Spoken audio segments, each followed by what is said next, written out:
Welcome to America This Week. Now, there's no sugarcoating it. Last week was tough to see, tough to hear, and tough to relive as more and more details emerged about the attack on the Capitol and the lives lost.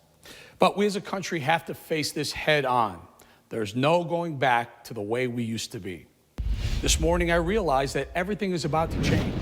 No matter how I vote, no matter what I say, America is going to never be the same. I've been covering politics for almost 2 decades, and at this moment in time, we are further apart as a nation than ever before, at least in my lifetime. My friends are split. The liberal ones won't talk to the conservative friends.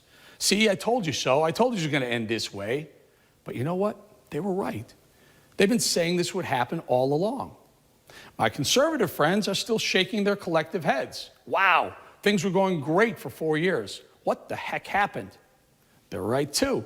Things were going great for conservatives. They got 3 Supreme Court justices seated, taxes were lowered, regulations were rolled back like never before. So what happened?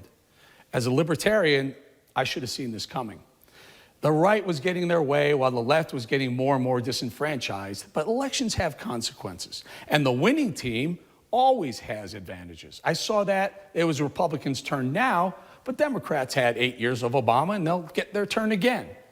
But what I didn't see coming was the level at which the status quo on both sides were going to protect what they had. The gravy train, that is the American political system, was being threatened. Trump was a new type of politician, a non-politician. He was changing the way things were being done in D.C. Rather than being a fresh new start, Trump represented a threat to the D.C. political elite class on both sides of the aisle. For the 4 years Trump was president, D.C. was uncomfortable. They're worried that their grift would end. Now, here's how the grift goes down. Lawmakers, both sides, spend our money on projects they say help our country, make it better, make it safer, make it more efficient.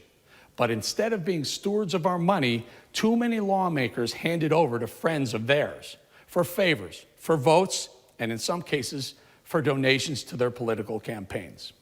Ever wonder how a congressman or woman can come to D.C., make $100 grand per year after tax, and leave a few years later with tens of millions of dollars, huge homes and vacation spots around the world?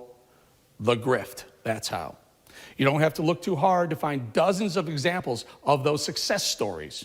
It's almost unheard of for an elected official to leave Congress as a middle classer, or God forbid, poor. It just doesn't happen. Ever wonder why? Well, I have to say, it's D.C., it's just a gross swamp. People using each other for favors. Everything has a string attached to it in D.C. No one does something because it's right or good for the country. They only do stuff because they've already negotiated a return favor. It's that bad in D.C., and folks, I kid you not, it is that bad. So where does that leave us now?